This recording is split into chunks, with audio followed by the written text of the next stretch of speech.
aking kasalanan at pagkukulang. Ako'y iniinsan, pinagkatiwalaan. Mula pa noon, mula noon, ako'y iniinsan. Mula noon, ako'y tinawag mo sa aking kasalanan at pagkukulang. Ako'y nag-iinsan, pinagkatiwalaan. Iindak sa iyong lisensya, sisigaw ng haleluya. Kay buti ng ating Diyos. Iindak sa iyong lisensya, sisigaw ng haleluya. Kay buti mo,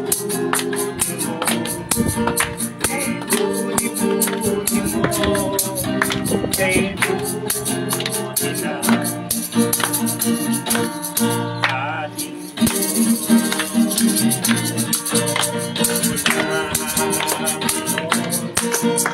ako'y inibig mo mula ako'y tinawag mo sa aking kasalanan at pagkukulang. Ako'y nililigtas, pinagkatiwalaan. Iindak sa iyong lisensya, sisigaw ng haleluya. Kay buti ng ating Diyos. Iindak sa iyong lisensya, sisigaw ng haleluya. Kay buti mo, kay buti mo, kay buti ng ating Diyos.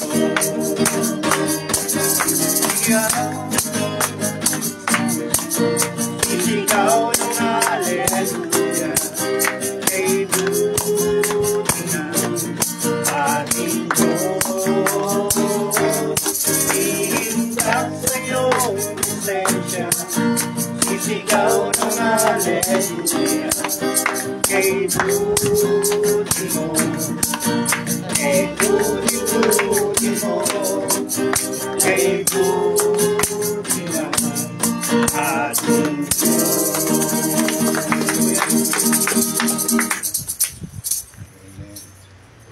Tuloy tayo magpuri sa Panginoon.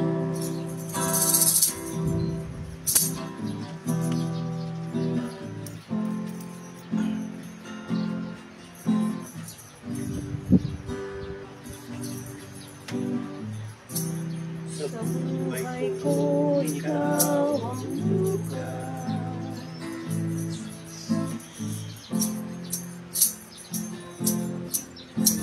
Ikaw ang siyang lugar.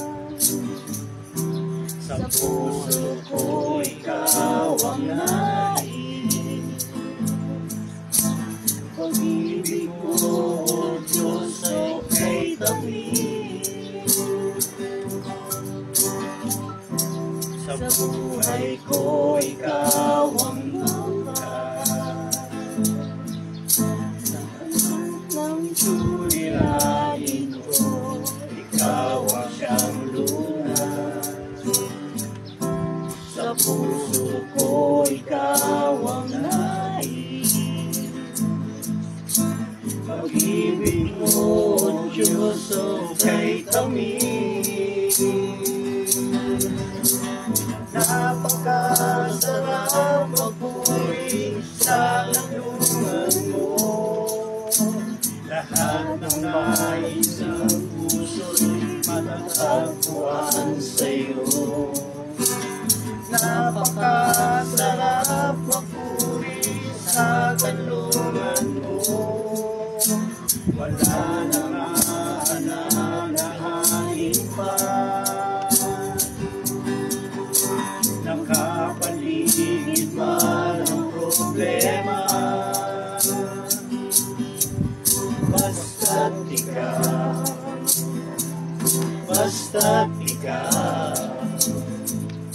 basta't ikaw, ang Diyos ay kasama. Sa buhay ko.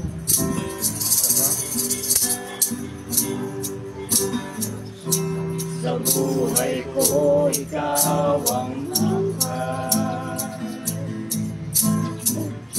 Ang suliranin ko, ikaw ang siyang lunas. Sa puso ko, ikaw ang nais. Pag-ibig mo, O Diyos, o kay kami. Napakasarap magpuri sa kanlungan mo. Lahat ng nais ng puso'y matatagpuan sa'yo. Napakasarap magpuri sa kanlungan mo. Wala nang aanganin pa. Nakapaligid man ang problema. Basta't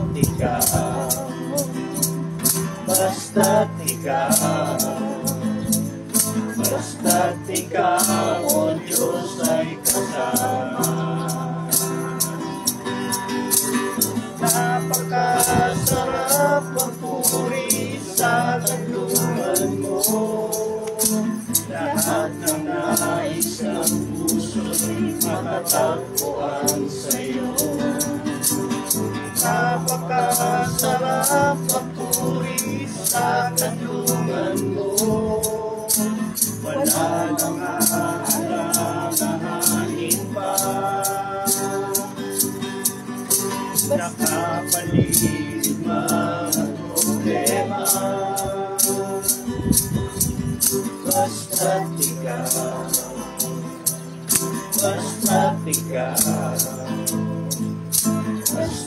ikaw, o Diyos ay kasama.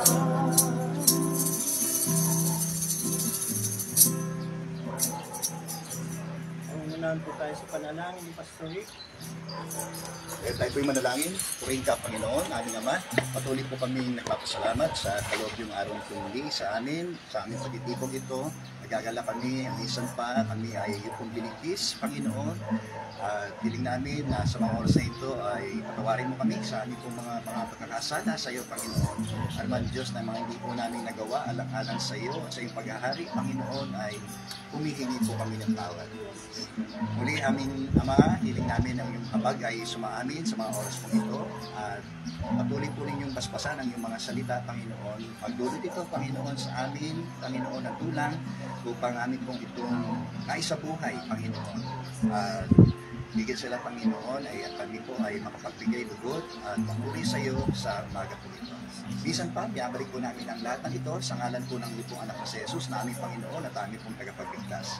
Amen, amen, amen. Sige po, tayo po'y makakaupo na ulit.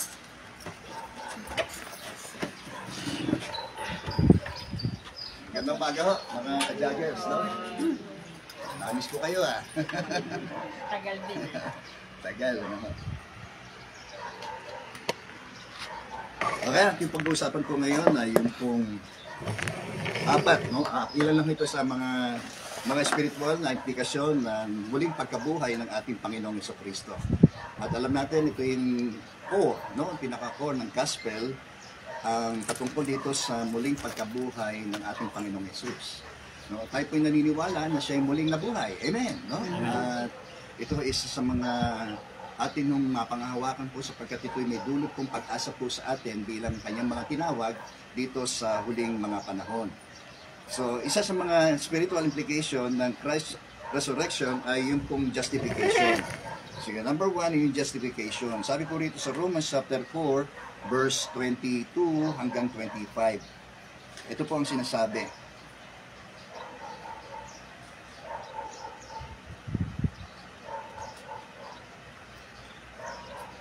Kaya dahil sa kanyang pananalig, siya'y pinawalang sala. Ngunit sa salitang pinawalang sala ay hindi lamang para sa kanya, kundi para rin sa atin. Tayo'y pinawalang sala dahil sa ating pananalig sa Diyos na muling bumuhay kay Jesus na ating Panginoon. Ipinapatay siya dahil sa ating mga kasalanan at muling binuhay upang tayo'y mapawalang sala. So, isa sa mga lagang implication po ng muling pagkabuhay ni Kristo ay yung pong pagpapawalang sala na kaloob ng Diyos sa atin. Ano po? Salamat, no? Sapagkat ang may dalawang mahalagang pinawi po ang Diyos dito sa ukol dito sa pagpapawalang sala nito ng Diyos sa atin. Kaya nga sabi rin sa Romans chapter 5 verse 1 na sa pamagitan ng ating daw pong pakikipag-isa kay Kristo, tayo daw po ay napawalang sala. At isa sa mga mahalagang binungan nito sa atin ay yung nagkaroon po tayo ng kapanatagan sa harapan ng Diyos, no? We have peace with God, no? Sa pagkasabi po ng Bible, tayo daw po ay dati kaaway ng Diyos dahil daw po sa ating mga kasalanan. Ngunit ngayon, itinuring niya po tayo mga kaibigan alang-alang sa ating Panginoong Yesus. Okay? Kaya isa sa mga binunga po nito ay yung pong nagkaroon tayo ng kapanatagan sa harapan po ng Diyos. Yung pong isa sa mga kinatatakutan mo ng tao ay yung fear of death. Di ba? Kaya dahil nga ho sana ito ay natatakot harapin po ng isang tao dahil siya po ay guilty, no? Guilty ho ang tao sa kanyang mga pagkakasala. Sapagkat yung po ang sabi ng Biblia, lahat ay nagkasala at walang sino mang karapat-dapat sa paningin ng Diyos. At kamatayan ang kabayaran ng kasalanan. Ngunit ang kaloob ng Diyos ay buhay na walang hanggan sa pamamagitan ni Kristo. So ayan sa mga lagang kinikaloob din sa atin, ng naging bunga ng pagpapawalang sala ng Diyos sa atin, ay tayo po ay nagkaroon ng ganung kalayang lumapit sa Diyos. No? Sabi doon, to Him we have access to the Father. So ayan sa mga mahalagang pisinahon ng ating Panginoon Kristo sa atin bilang mga mananampalataya, siya po ang ating namamagitan sa atin sa Diyos. No, meron ho tayong dakilang saserdote na siyang gumaganap ng ganung uri ng gawain para tayo ho ay makalapit sa Diyos ng tuwiran. Purin po ang Panginoon. So alam natin yung Old Testament system na yung paraan para ang tao po ay makalapit sa Diyos at magandog ng kanilang mga hayop para sa kasalanan ay gumagana po ng mga ritual na ceremonial na gawain po yun ay walang iba kundi ang mga saserdote. Okay? At alam natin, nung si Jesus ay nakabayubay doon sa krus, ay sinabi po niya, it is finished, no? At yung pong tabing doon sa templo na naghahati doon sa dakong banal at dakong kabanal-banalan ay napunit mula itaas hanggang sa ibaba. Na ang ibig pong sabihin po noon, wala nang handog pang tatanggapin ng Diyos, liban doon sa naihandog na walang iba kundi si Kristo. Amen. Siya ang handog sa ipagpapatawad ko po ng kasalanan ng lahat ng tao. No, ano man ang ating lahi, ano man ang ating kasarian, ano man ang estado natin sa lipunan, siya ay namatay para sa lahat sapagkat ang lahat ay nagkasala. Kaya nga yung pinawawalang sala ng Diyos ang tao sa magitan ng kanyang pananampalataya. Purin po ang Panginoon. Amen. Through Him, we have access to the Father. Yun ang sinasabi ng Bible. Okay? Purin po ang Panginoon. So, yun yung pinawi ng Diyos sa atin, yung fear of death and yung pong guilt, no? Kaya pinawawalang sala ng Diyos ang lahat ng mga nanalig sa Kanya. Ibig sabihin, in the past, tayo po ay nilinis na ng Diyos sa lahat ng ating mga kasalanan. Purin po ang Panginoon. So hindi nung nangangahulugan na tayo po hindi magkakasala sapagkat kahit tayo po ay napalaya sa pagkakalipin nito, pwede pa rin tayong makagawa, vulnerable pa rin po tayong magkasala sa Panginoon. Okay? Kaya ang sinasabi ron sa 1 John chapter 1, siguro sinasabi daw po natin na tayo hindi nagkakasala, ginagawa natin sinungaling ang Diyos at wala daw po sa ating yung katotohanan. Subalit, kung ito po ay ating ipapahayag, no? Ang ating daw po mga kasalanan, siya raw po ay tapat at matuwid na makakaasa po tayo patatawarin ng Diyos at lilinisin tayo sa lahat ng ating kalikuan sapagkat siya po ay matuwid. Kaya ganun lang po, yung katwiran ng Diyos sa atin, ipinagkaloob niya sa atin, yung tayo magsimulang manalig sa ating Panginoon sa Kristo, at yung pagkamatuwid na yon, no, sa atin, no, habang tayo nasa proseso, yung tinatawag po nating pagpapaging banal ng Diyos, ay sumasa atin po yon. Kaya kung may mga pagkakataon tayo po yung nagkakasala, tayo pa rin ay napakalayang makakalapit sa Diyos upang humingi ng tawad sa ating mga nagagawang mga kasalanan, bunga ng ating paringgong mga kahinaan. Amen po. Subalit, hindi mo natin dapat gawing lisensya po yan na tayo magpatuloy sa pagkakasala. Gayong iisipin natin masagana naman pala ang pagpapala ng Diyos, ng habag ng Diyos sa akin. Di ba? Hindi mo natin dapat yun. Kaya ang sinabi ni Paul doon sa mga taga-Romans chapter 6, patuloy pa ba tayo magkakasala upang sumagana sa atin ang kahabagan ng Diyos? Hindi. Tayo daw po yung mga patay na sa kasalanan. Tayo'y patay na, malaya na sa pagkakaalipin natin ng kasalanan. Kaya hindi na tayo dapat magpatuloy sa buhay at pamumuhay sa pagkakasala. Kaya ito yung halaga, yung tinatawag po nating tunay na pagsisisi. No? Ang tunay na pagsisisi, desisyon po yan. Repentance is a decision.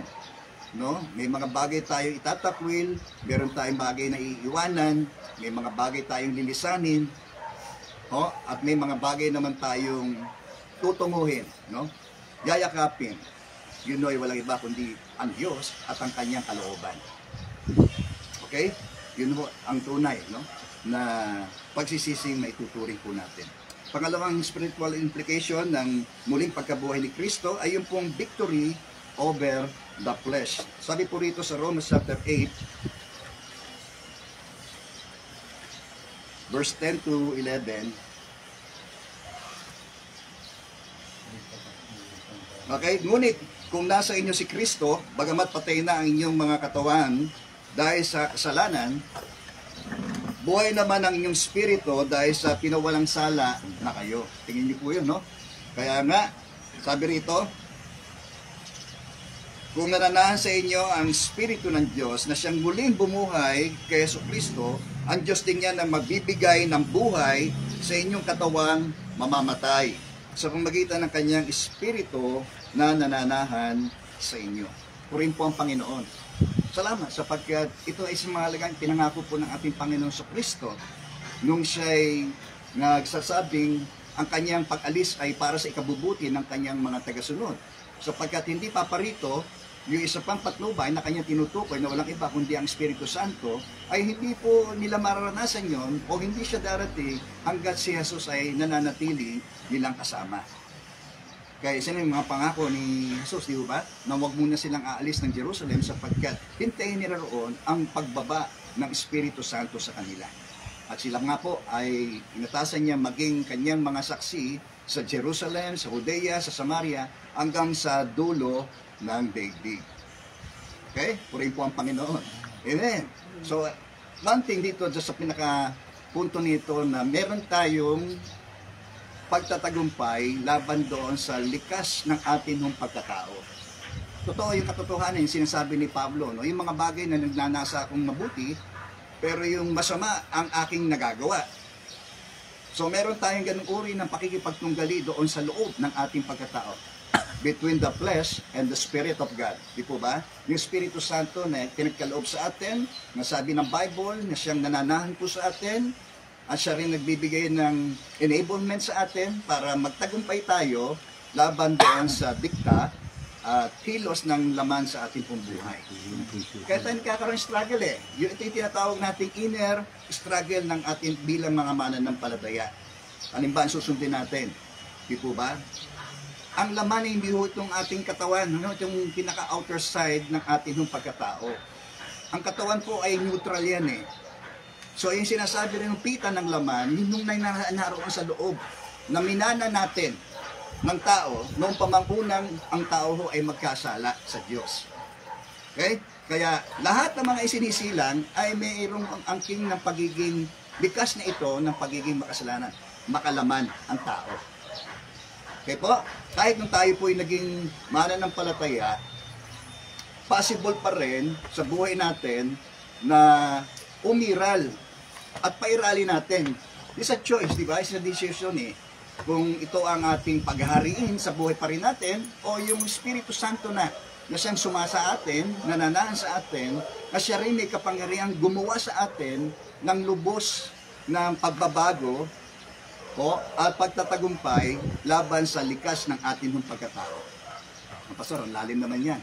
Pero yun ang katotohanan kasi na dapat nating tanggapin na kahit tayo naging mananampalataya ni Kristo, may pagkakataon iiral pa rin yung ating likas ng ating pagiging tao. Okay? Yun yung sinasabi nating pita ng laman. Sinasabi ng ng Bible, doon sa Galatians chapter 5, no?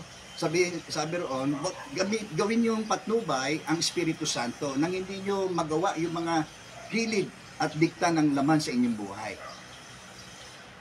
Kasi magkalaban ng dalawang ito eh. Kaya sabi roon, hindi nyo magawa ang gusto nyo gawin. Gusto kong bumait pero hindi ko magawa. Di ba?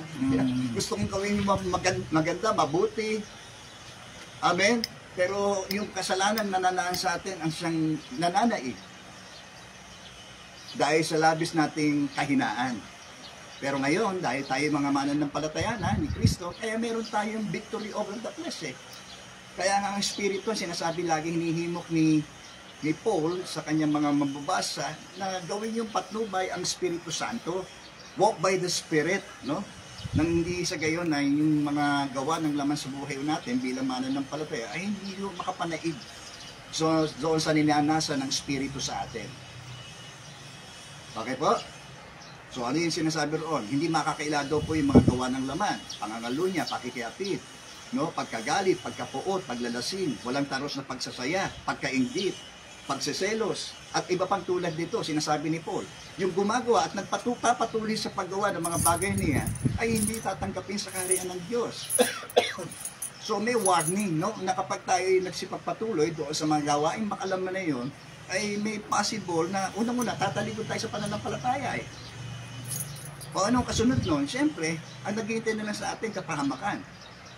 Diba? Kaya nga ang panalangin nung sumulat ng Hebreo, ingatan ninyong wag sumama sa ang sino man sa inyo at magpatuloy sa pagkakasala hanggang sa talikdan niya ang Diyos na tumawag sa kanya. Okay po?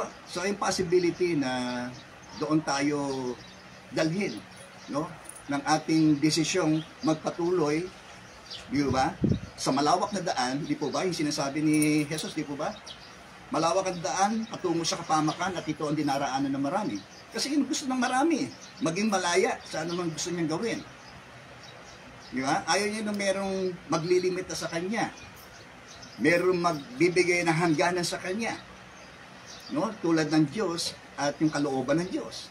Di ba? Kaya ang sinabi ni Jesus, pagsikapan ninyo. Di ba? Kasi napakahirap. Ang buhay Kristiyano, no, sa proseso, talagang daraan tayo sa mga obstacles, challenges ng buhay pananampalataya. Okay? Yung mga sa luma, di ba? Yung struggle ng mga mananampalataya nun, yung matinding pag-uusig sa kanila, yung intense suffering nila. No, bunga ng persecution. Di ba? So sa atin, ngayon malaya tayo, pero hindi pa rin tayo immune sa ibang mga bagay na pwedeng magdala sa atin, mag-akit patuloy sa atin, mag-akit sa atin, patungo roon sa palayo sa kalooban ng Diyos. Kaya nga sabi ni Jesus, pagsikapan ninyo na kayo'y pumasok doon sa makipot na pintuan ko, konti na nakasusumpong noon. No? Ngunit ang dulo naman noon ay buhay. Okay? So, kalakip din nun, yung ating pagsunod na yon ay yung kamatayan sa ating mga sarili. Sabi, kung gusto mong sumunod sa akin, limutin mo ang uko sa iyong sarili. No, pasanin lang yung cross at sumunod ka sa akin. So, meron tayong isa sa alang-alang sa pagsunod. The cost of following Christ. No? Yung mga halaga na dapat po nating isang alang-alang at maging kabayaran ng ating pagsunod sa Diyos. Ano-ano yon? Una, yung ating mga personal na mga relasyon. Kung yung relasyon na yan, ang magiging hadlang sa pagsunod natin sa kalooban ng Diyos, paano natin i-give up yun? No? Naalala natin si Abraham, di po ba? Na nung siya utusan ng Diyos na ihandog yung kanyang anak, yung kaisa-isa ng anak niya si Isaac, ay hindi nang himing sumunod si Abraham, no? Kahit na nga po ba na sa matagal na panahon, hinintay niya yun. Amen? At yun ang anak niya, doon talaga sa malaya, pero i-give up niya yun.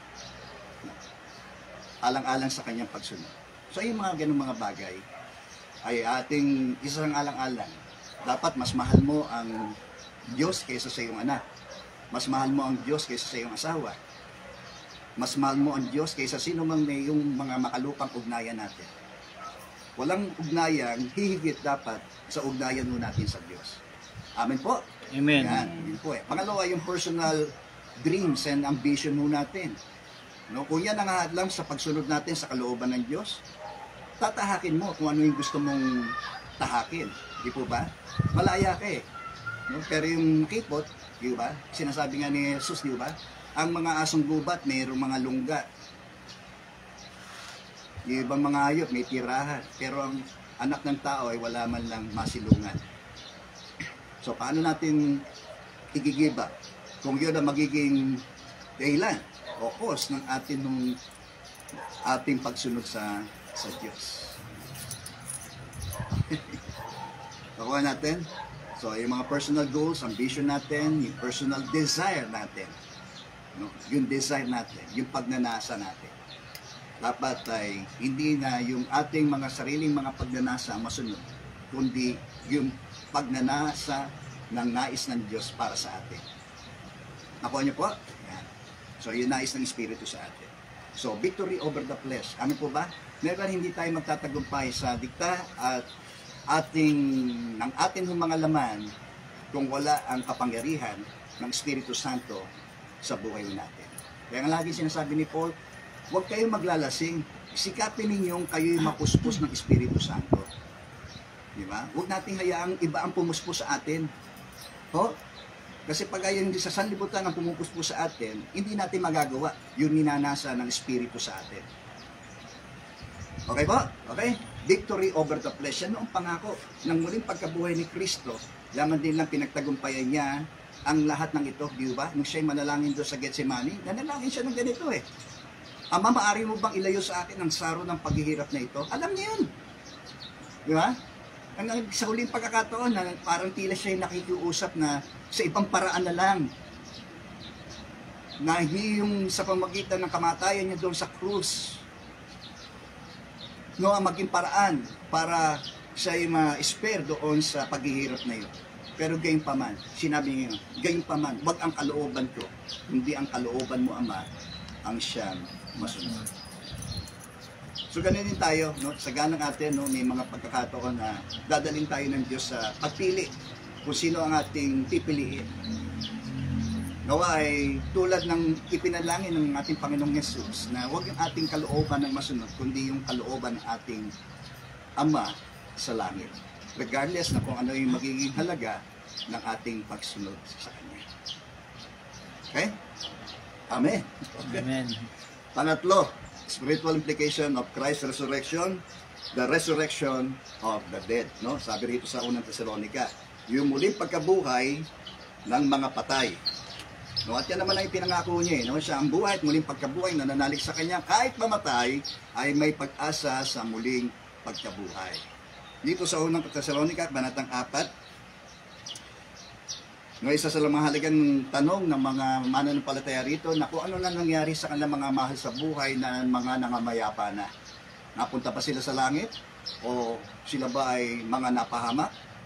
So ito yung sinagot ni Pablo dito sa verse 15. Sabi rito, mga kapatid, ibig naming malaman ninyo ang katotohanan tungkol sa mga namatay na at nang hindi kayo magdalamati, tulad ng mga taong walang pag-asa.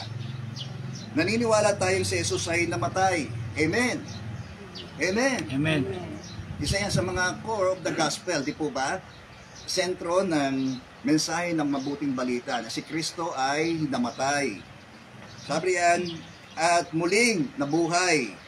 Okay, kaya naman naniniwala tayong bubuhayin din ng Diyos ang lahat ng mga namatay na nananalig kay Jesus upang isama sa Kanya. This is our blessed hope. Amen po. Yan, ito ang ating pinagpalang pag-asa ho natin kay Kristo. Dahil sa Kanyang muling pagkabuhay na ito, tayo ho ay nagkaroon ng ganitong uri ng pag-asa sa Kanya. So paano natin malalaman yun? Saan natin naunyaman yun? No, sabi nga rito, meron tayong revelasyon ng Diyos sa issue na ito ng muling pagkabuhay. Okay, ang katotohanan sinasabi rito ni Paul dito sa kanyang mga salita, sa salita ng Diyos, ay may naipinahayag dito sa atin kung ano ang mangyayari doon sa mga nangamatay na at yung mga nabubuhay pa sakaling sa kanyang muling pagparito ay ano ang magiging kalalabasan ng mga pangyayari. Okay po? Diyan pa po kayo? So isa, meron tayong revelasyon ng Diyos sa magitan ng kanyang mga salita. At kung meron man tayong magiging saligan at patayan ng ating paniniwala, walang iba kundi ang salita ng Diyos. Okay po? Lalo na sa issue na ito ng muling pagkabuhay. Pangalawa, si Jesus ay nangakong muling babalik. Di po ba? Dito na yung tinatawag po nating our blessed hope, no? Ito yung rapture of the church. Di po ba? Iba ho yung senaryo doon sa Revelation chapter 19 verse 11 hanggang sa sumusunod, dito sa senaryo na ito ng muling pagkabuhay ng mga nanampalataya. Dito, si Jesus ay babalik para sa mga mananampalataya, para sa kanyang iglesia.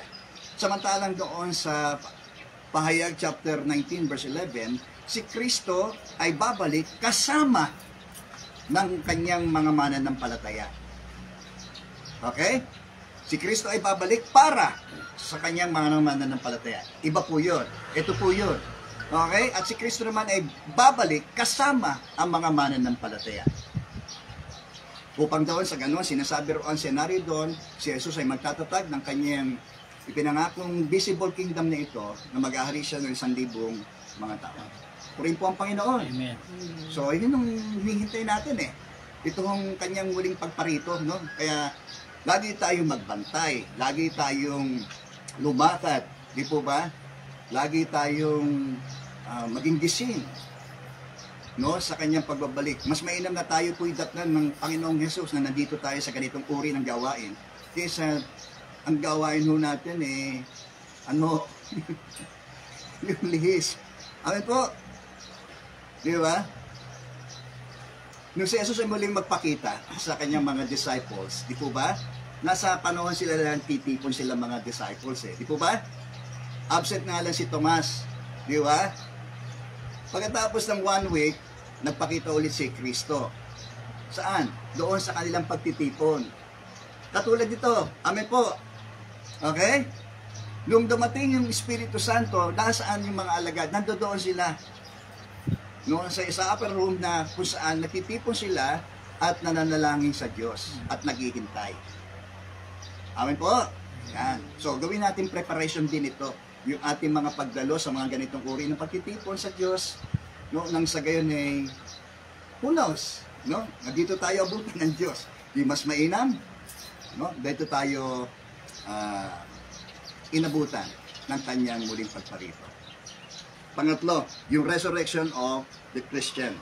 Lahat tayo, sabi roon, kung tayo may mamatay ngayon, sabi, abo sa abo, alabok sa labok, yaman dito tayo galing, dito rin tayo babalik. Ganyan ho tayo, ating katawan. Subalit, kung tayo mananampalataya ni Kristo, yung ating espiritu at kaluluwa ay pumipisan doon sa sinapupunan ng Diyos. Purin po ang Panginoon. Amen. At sa kanyang pagparito, sabi rito, hindi tayo mauna yung mga nabubuhay, hindi mauna doon sa mga namayapa na. Sapagkat, sabi rito, ito ang aral na tinanggap ko mula sa Panginoon at sinasabi ko sa inyo, tayong mga nabuhay ay hindi mauna sa mga namatay na. Sa araw na iyon, kasabay ng malakas na utos sa tinig ng arkanghel at tunog ng trompeta ng Diyos, bababa ang Panginoon mula sa langit. Tingnan niyo po bubuhayin muna ang mga namatay na nananalig kay Kristo. At yan naman ang kanyang pinangako. Amen. Sa muling pagkabuhay. Mamatay man tayo ngayon, dahil tayo may pananampalataya sa Panginoong Yesus, makakasama tayo dito sa muling pagkabuhay. Okay? Pero ito yung punto na kung sa siya po ay darating, baka buhay naman tayo kung sakaling siya ay darating. Amen. Katulad dito.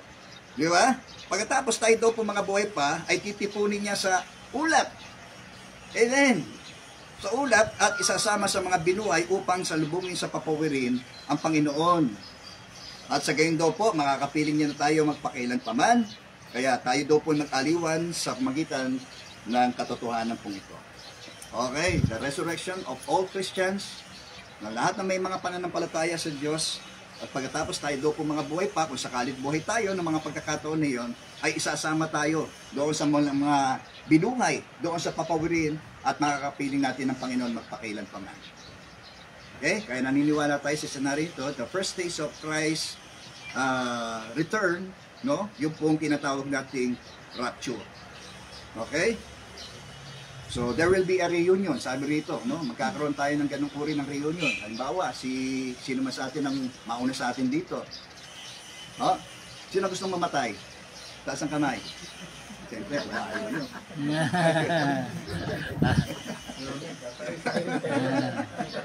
Ay, mauna ka na, pastor. Hindi, lahat naman tayo subject to die. Amin po? Lahat tayo, we are all subject to die once, and after that, the judgment. No? Pero yung katulang sa kawalang hanggan, wala na po sa atin yun. Eh, kaya sinabi niya sa Romans chapter 8, hindi na hinahatulang maparusahan ang mga nanampalataya sa kanyang bugtong na anak. Amen.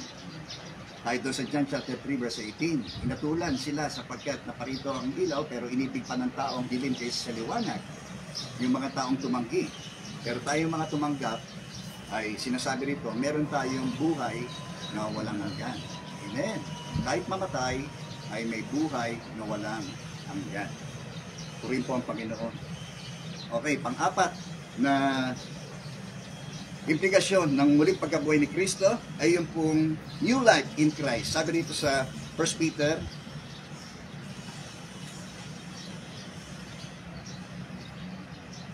chapter 1 verse 3.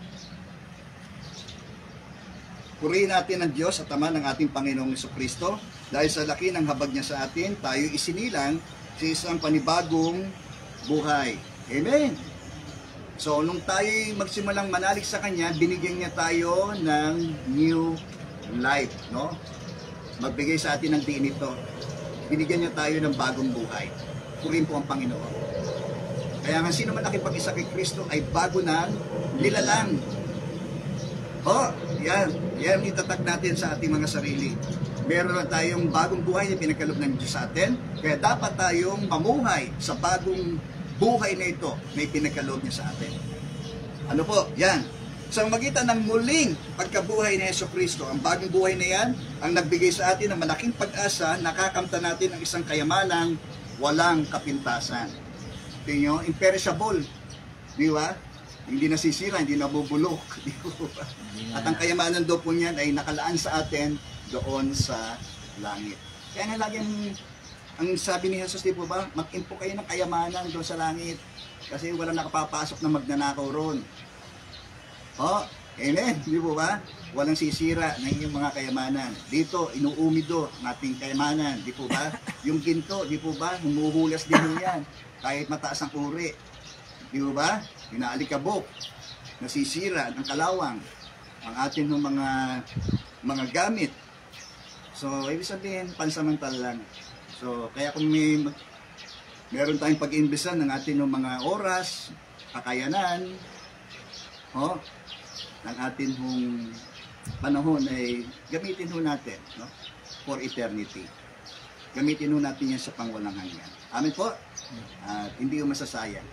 Kaya nga sabi ni Paul sa mga taga-Korinto, magpakasipag kayo, no, at magpakatatag, magpakasipag kayo sa gawain para sa Panginoon. Yan, alam ninyo na hindi masasayang ang inyong mga pagpapagal para sa Kanya. Okay? Para sa iba, sayang itong oras natin dito. Pero sa ating mga mananampalataya, ito ay makabuluhan. Nawa, yun ang patuloy na nararanasan natin kapag ka nandito tayo. Ano po? Na hindi tayo naiinit, hindi tayo napupugnaw, di ba? Kundi tayo siyang-siya doon sa pag-asa natin ito. Dahil itong pag-asang ito ay hindi humalabo sapagkat napakaliwanag pa sa sikat ng araw ang ipinangako nito ng Diyos sa atin. Okay po? Ang challenge lang sa atin, magpatuloy tayo sa kabila ng ating mga kahinaan.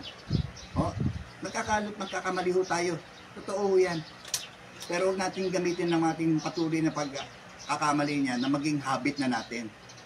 Kasi ang danger niyan, pwede tayong tumalikod sa pananampalataya eh. Doon tayo hatid yan. Pero kung yan ay pinuputol natin, pinapatay natin, araw-araw sa buhay natin, tiyak na tayo, ang buhay natin, magiging kalugod-lugod sa Diyos. Amen? No? Ang Diyos ay mabibigyan natin ng kasiyahan at kaluwalhatian, karangalan sa buhay natin, pamumuhay natin, at kapag ang Diyos ay nasiyahan sa atin, tiyak. No? Yung higit pang pagpapala na yon, makalupa. At makalangit, tiyak na tatanggapin po natin. Amen po, mga kapatid. Yeah. So, tayo po'y manalangin. Hallelujah. Puring ka, Panginoon, aming Ama. Kaibigan, kung sa gayong tanang buhay, hindi mo paalam kung sakali kunin ng Diyos ang iyong buhay, hindi mo alam kung saan ka patutungo. Ang mensahe yung napakinggan ay mensahe ng pag-asa. At kung yan ang yung tatanggapin ang pag-asa na ito ng Diyos sa magitan ni Kristo, ay tatamuhin mo ang kanyang pinangakong buhay na walang hanggan. At kung yan ang nais mo, kaibigan, bakit hindi ka manalangin sa iyong inuupuan? At sabihin mo, panalangin ito na manggaling sa iyong puso, Panginoong Hesus, lumalapit po ako sa iyo bilang isang makasalanan. Pinagsisisihan ko po ang lahat ng aking mga nagawang pagkakasala sa aking mga sinalita, inisip, at gayon din po sa aking pong mga ginawa. Patawarin mo po ako. Panginoong Hesus, nananalig ako na ikaw ay namatay. Hindi ko man nasaksihan ang iyong kamatayan. Ang kamatayan mo yun ang naging kabayaran ng aking pong mga kasalanan. Nananalig din ako na ikaw ay muling nabuhay. Kahit hindi ko po'y nasaksihan, Panginoon. Subalit sumasampalataya ako na ang iyong muling pagkabuhay na ito ay nagdulot ng pag-asa sa akin sa buhay na walang hanggan. Tinatanggap kita sa aking puso, Panginoon, bilang aking tagapagligtas at Panginoon ng aking buhay. At simula ngayon, Panginoon, aking pong isinusuko ang lahat sa aking buhay. Sa iyo po lamang, Panginoon. Marami pong salamat sa pangalan ni Jesus. Amen. Ako na lamang po mananalangin. Muli, dakilang Diyos, magpapasalamat po kami na sa pagpapaalala po niyo nito sa aming pinagpaalang pag-asang ito. At naniniwala kami na yung implikasyon ng yung muling pagkabuhay na ito ay meron pong ganung uri ng kapangyarihan magbago sa aming mga puso at buhay, Panginoon.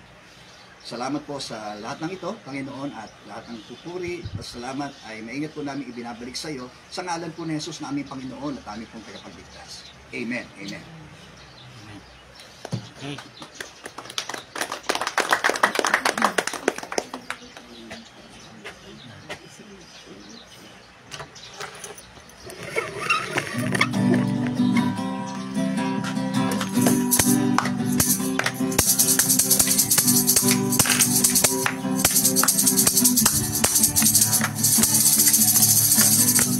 Subok kakayanin ko dahil ikaw, Jesus, ang sandigan ko. Kailan may isusuko lakas tuman ay maglaho pagkat ikaw lamang ang aking kanlungan.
Sa piling ko, tagumpay ko'y nalasa. Ano man ang bagyo, dumaan sa buhay ko.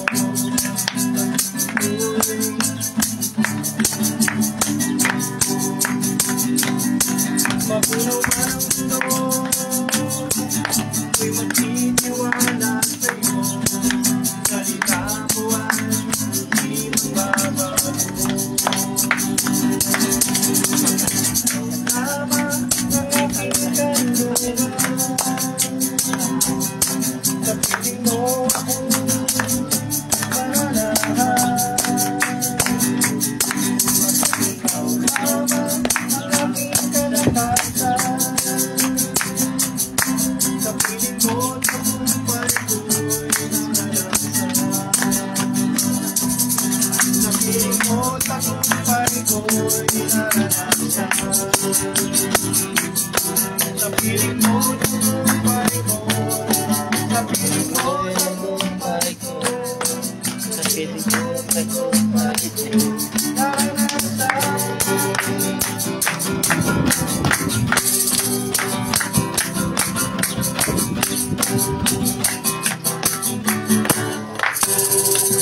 Thank you. Pastor, pagkain.